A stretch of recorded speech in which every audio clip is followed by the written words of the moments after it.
I would just like to do an unboxing video of a cactus plant that I've purchased recently, and it's literally just arrived in the post, so I'm going to unbox it and show you unboxing it.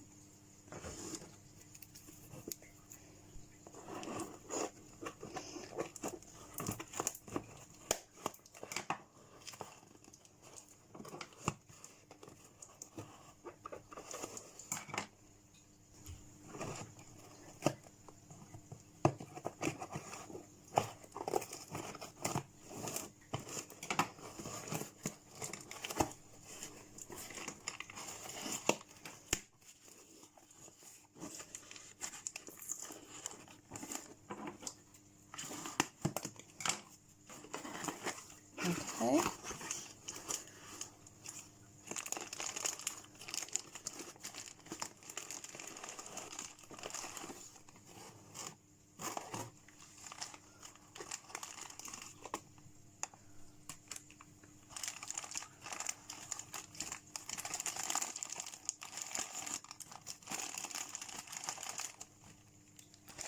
Now this is another one of my favourite plants. I already have one a similar size, and I managed to find another one at a really good price.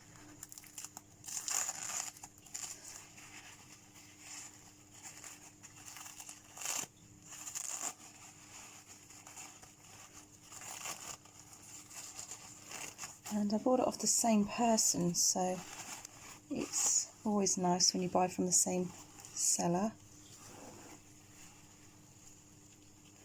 And it is an Ariocarpus trigonus, or Ariocarpus retussis trigonus, however you want to say it. Okay, so I'm just going to take it out this wrap.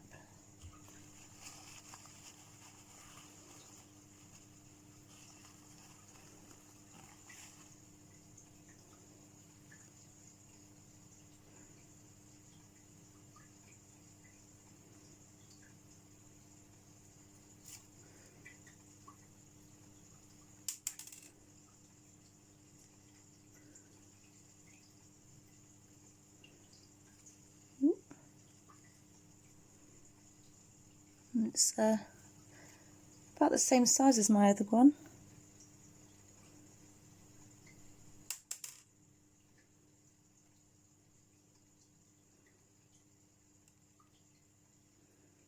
A small one.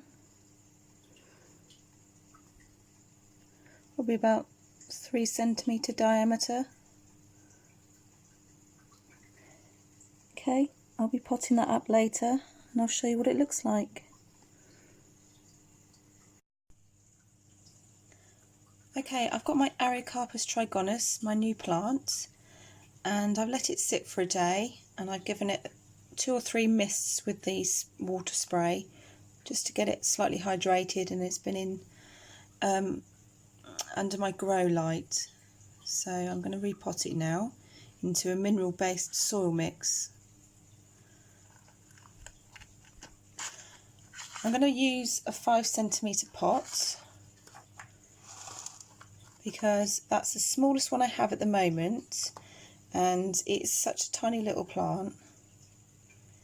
I don't want it to be swamped, so I want it to have as less space around it as I can so it won't rot, because as you can see these have tap roots and they are prone to rot, and especially Ariocarpus trigonus. You don't want to overwater it, so it's going to be a very free draining mineral soil mix. And what I've got here, this is what I'm using.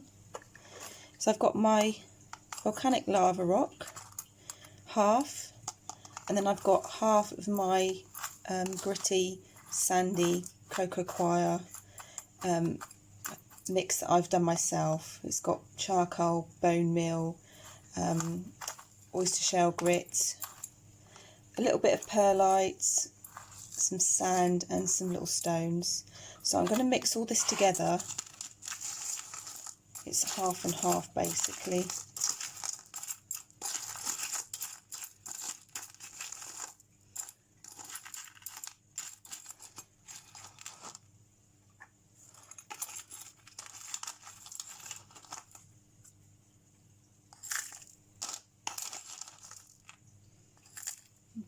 in the bottom to begin with. Then check, just put your plant in where you want it to sit, that's about right. So I'm going to hold it there. I want to make sure I get all my lava rocks in there. So I'm going to put all those around it first. Didn't really sort of need mixing. The stones seem to separate from the mix anyway. So I'm just going to pop those in there.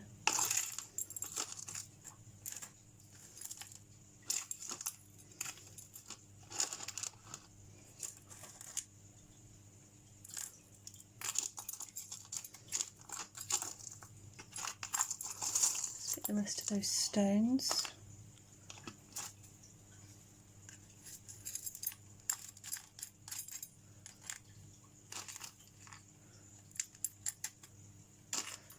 That's perfect. What I'm going to do now is just get the rest of this mix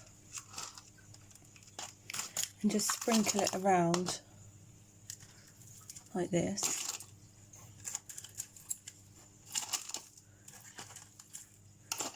And this holds some nutrients, and then just tap it to get it to go through all the cracks. You can see it's coming out the bottom. So put a bit more in there. Just make sure we've got enough in there.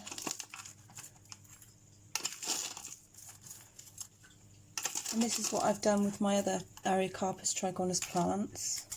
So I've got three plants now. This is my third one.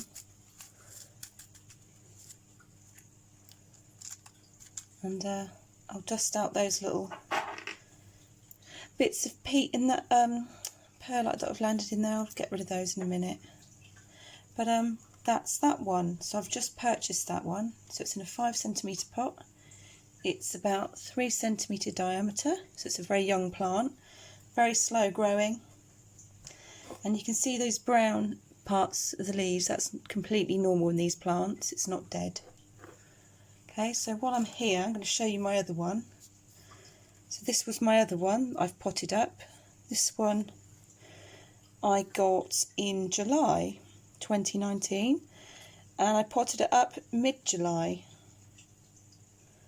And again, Ariocarpus trigonus. And these were from the same seller, and you can see how much they differ in their characteristics. You know, so not every single plant is identical.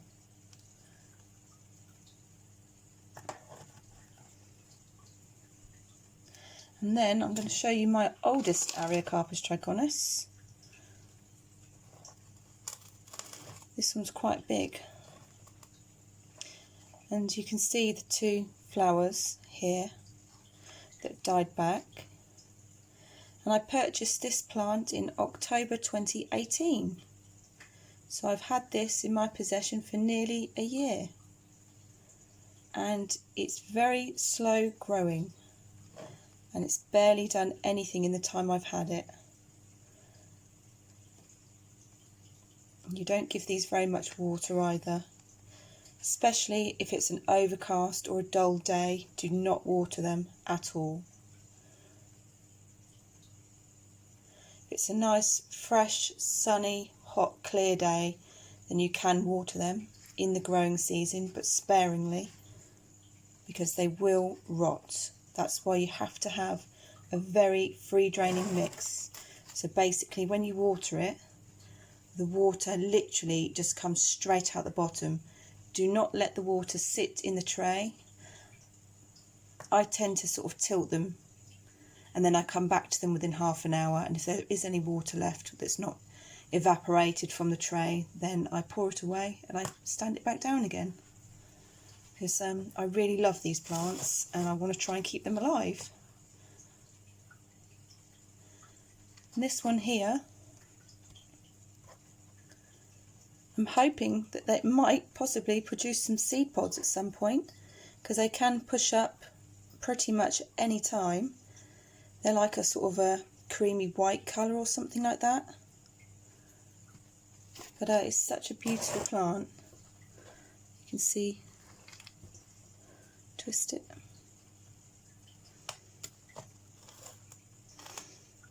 And again, as it ages, sort of, they do get slightly browner towards the base. And you can actually propagate these plants from a leaf. It can take many, many, many months for it to start rooting. A bit like when you take a succulent leaf off for instance, a jade plant, and you let it sit on dry soil and eventually it starts rooting. It's a similar process with these. You can take one of the leaves off. I'm not going to do it to any of my plants. I don't want to ruin the beauty of them. But yeah, if you had like a plant that was sick or poorly and you could try and salvage it, you can take the leaves, take them off, put them into dry soil media. It can take many, many months before it even tries to regenerate or produce any roots. It's a very slow process. Okay, so that's going to go in my windowsill with my other plants.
Okay, I've put my new plant onto the windowsill now here with the other one. And there's my Ariocarpus trigonus, the larger one. And they're all on the window now.